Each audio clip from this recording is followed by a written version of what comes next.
Hey, what's going on, guys? We have some massive breaking news. Dana White just announced on his Instagram two huge lightweight matchups. One is the co-main event of UFC 299. It will be Dustin Poirier versus Benoit Saint-Denis. The other matchup will be on the main card of UFC 300. Charles Oliveira versus Arman Tsarukyan.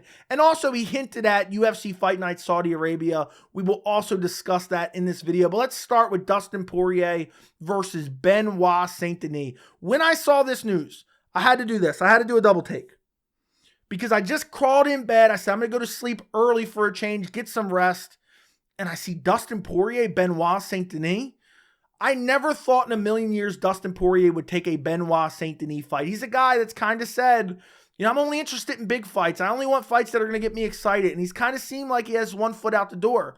And now he's taking on Benoit Saint-Denis, a young, up-and-coming, absolute savage in the lightweight division. So we can't disrespect Dustin Poirier anymore.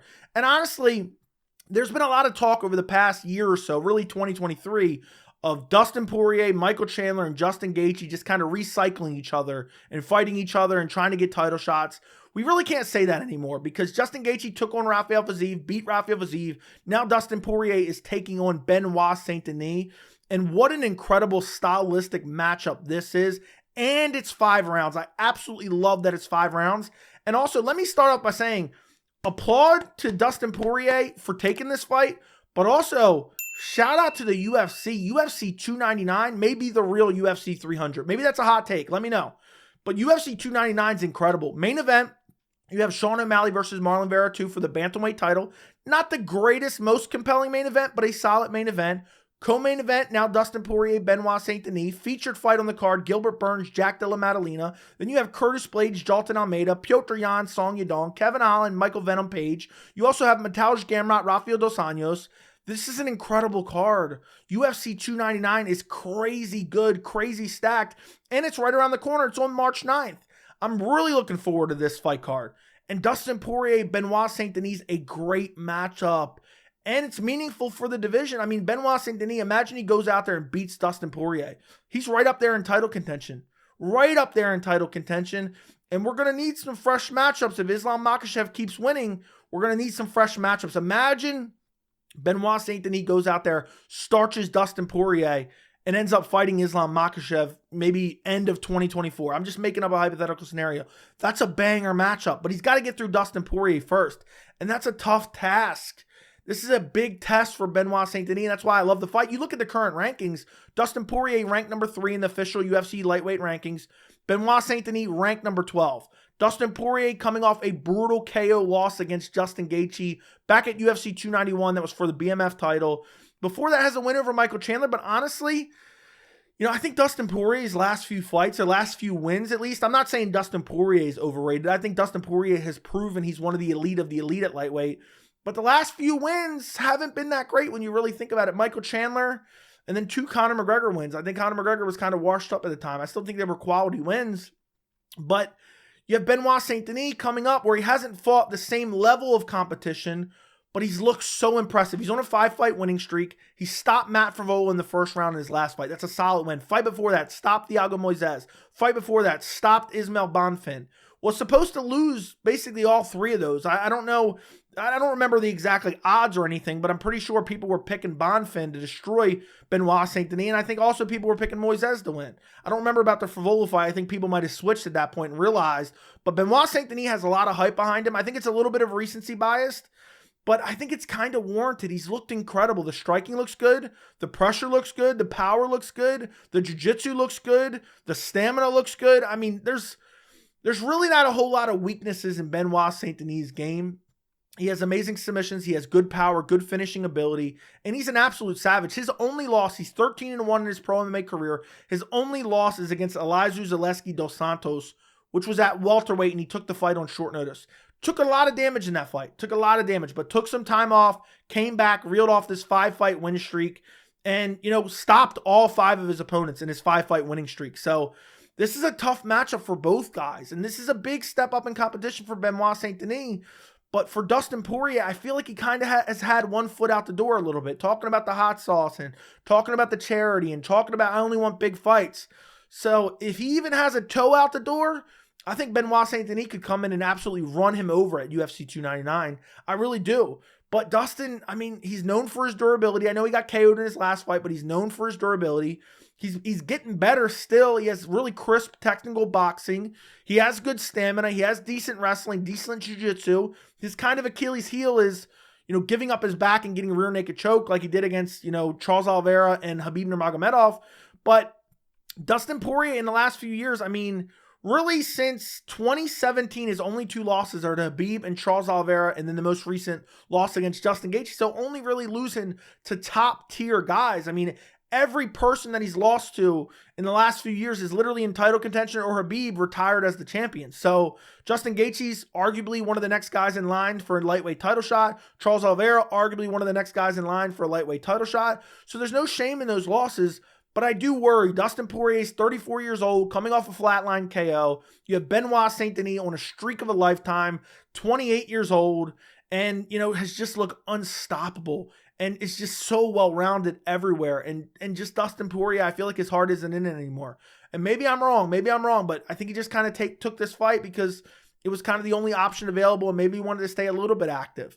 So for an early prediction for this matchup, and this is a very tough fight to pick, I'm going to go Benoit Saint-Denis. And I do think there is a bit of recency bias within myself as well as within fans, because Benoit Saint-Denis has just looked incredible. But I think he gets it done. I just think he's so well-rounded, and I think he can hang with the elite of the elite. Even though he's not beating like crazy great competition, he's beating decent guys. I mean, Matt Favola, Thiago Moises, Ismael Bonfim, all good fighters, all solid fighters. And look at the way he's beating them. It's not like he's just squeaking out a decision win. He's dominating him. He's destroying him and finishing him. Look what he did to Favola in the first round. It was brutal. So I think I have to take the younger, hungrier, savage in Benoit Saint-Denis. I think he goes out there. I'm going to say he hurts Dustin Poirier, snatches his back, and rear naked chokes Dustin Poirier. I think the rear naked choke is going to get Dustin Poirier again. But hell of a co-main event for UFC 299. And also, I love that it's 5 rounds. Shout out to the UFC for making this matchup. Shout out to the UFC for making it 5 rounds. And shout out to UFC 299. Incredible pay-per-view fight card. So have to compliment the UFC on all 3 of those things. Absolutely love this fight. Moving on to UFC 300. We have Charles Oliveira, Arman Tsarukyan. I'm assuming, Dana White was not explicit, but I'm assuming that this will be on the main card. It makes sense. It has to be on the main card. This is an amazing matchup. This was actually on my UFC 300 card builder video I did a couple weeks ago, which I'll link down in the description if you want to go check it out. But this was kind of rumored already, but I absolutely love this matchup. Right now, you look at the lightweight division, you have Charles Oliveira ranked number 1. You have Arman Tsarukyan ranked number 4. And this is a banger fight. Both of them are coming off utter destructions of Beneil Dariush. I think Arman Tsarukyan did it a little bit better, but, MMA math doesn't necessarily always work. I love this fight. I absolutely love this fight. I almost wish this fight was 5 rounds. In UFC 300, I know people are being kind of alarmist and saying UFC 300 is going to suck. And I already even said UFC 299 is the real UFC 300. I think people are getting a little bit carried away. I think their expectations are too high for 300. 300 is looking pretty good. We already basically have 2 main card fights and a couple prelims. For the main card, we're going to have Charles Oliveira, Arman Tsarukyan. We're also going to get Yuri Prochazka versus Alexander Rakic. 2 banger main card fights. I know they still need to fill out the card, at least 3 more main card fights, but any other pay-per-view, Oliveira versus Tsarukyan is a co-main event.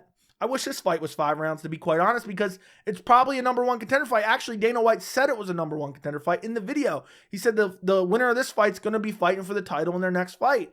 So it should be 5 rounds, but I'm not going to complain too much. Let's see what the rest of UFC 300 looks like. But I love this matchup. I absolutely love this matchup.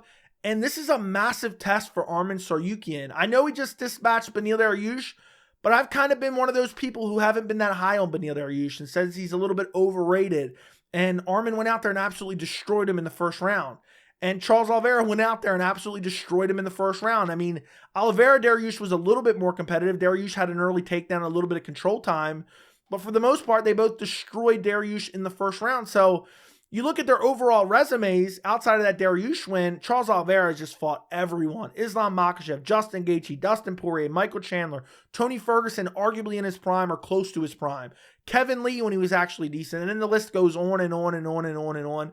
And what's crazy is Since 2017 when he lost to Paul Felder, his only loss since then is against current lightweight champion Islam Makhachev.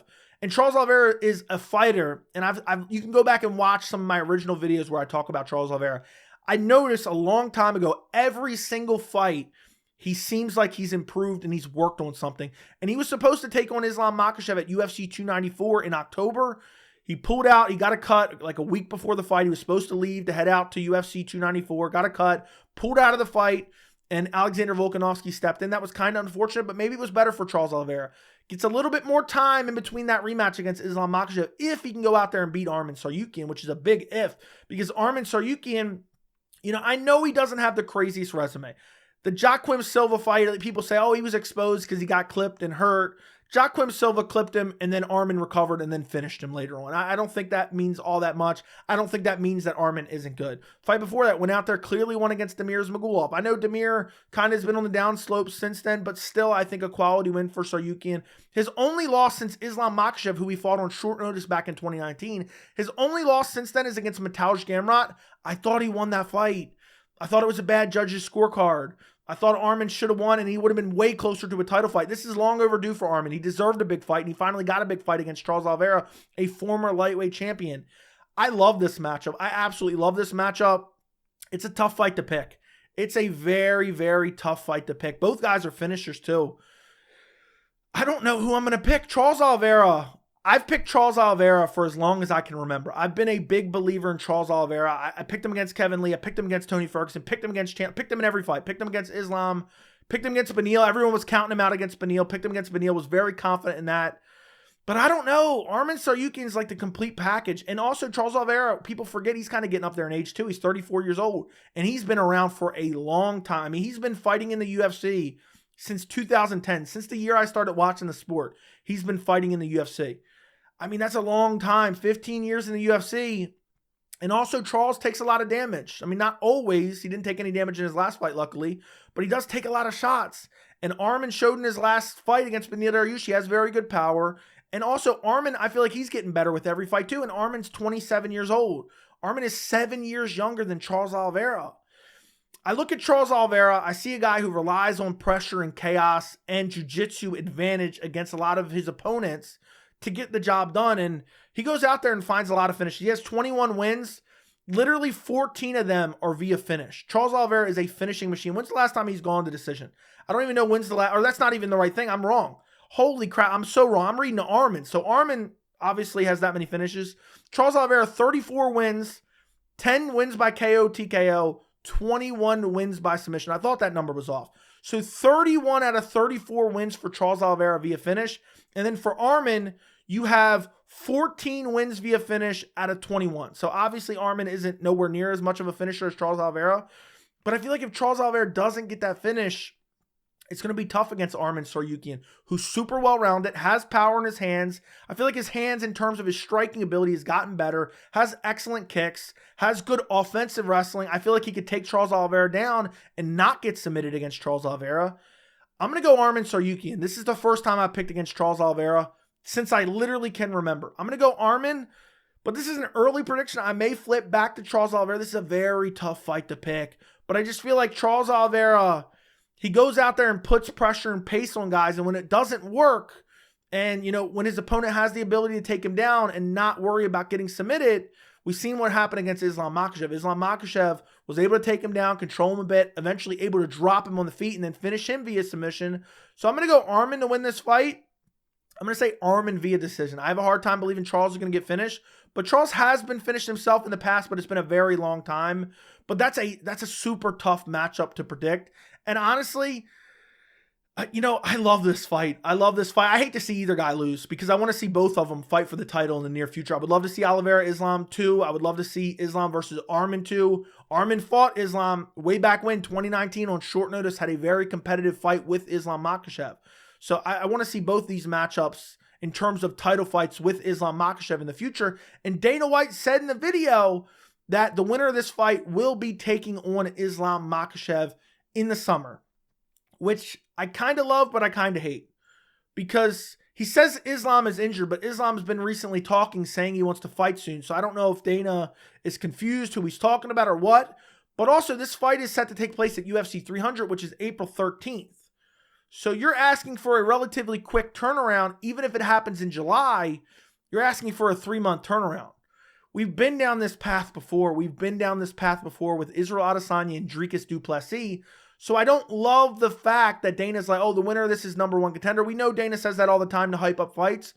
But I don't love that. I don't love that at all, because even if I want to see the winner of this fight take on Islam, if it happens in, let's say, early July, that's a 3-month turnaround. That's a 12-week turnaround. Imagine Charles Oliveira takes damage in every fight. Charles Oliveira dishes out damage in every fight. So I have a hard time believing the winner of this fight can turn around, but maybe it happens in August, maybe early September. I think it's still considered summer.